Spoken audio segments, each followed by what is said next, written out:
Good afternoon, everybody. My name is Stacy Scott, and I'm here with Graham Wickham, President and CEO of Wickham Financial and Insurance Services, and we are back this afternoon with our weekly wrap-up. Graham, we're coming off our holiday weekend, and we've got our tax deadline today. What else can you tell us about what's going on? Yeah, last week was kind of a shortened week, right? With the holidays, I think everyone's minds, at least I know ours was on the Easter holiday weekend that was coming up. We still saw the indices pull back. So we saw the S&P, the NASDAQ fall about 2%, but we actually saw the Russell 2000, the small cap index, up about 0.5%.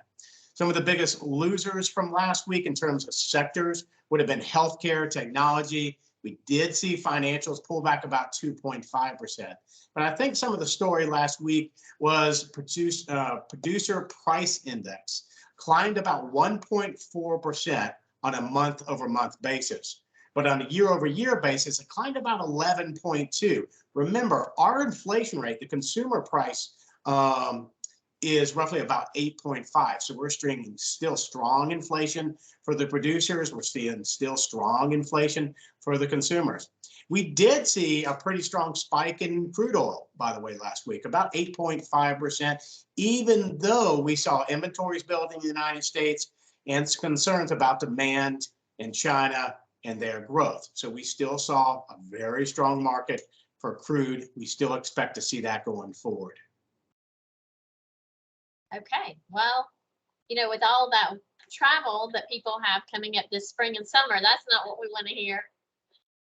Well, I think you just made a really good point.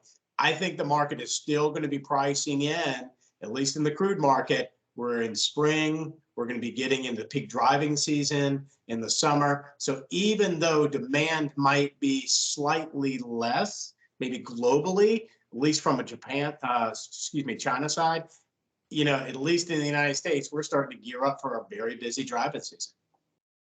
Well, that makes sense. Okay, well, thanks so much for all that information, and thank you to our viewers for joining us today. We are always happy to see you on Mondays for our weekly wrap-up, and we hope you'll join us again next week. And until then, have a great week. Take care.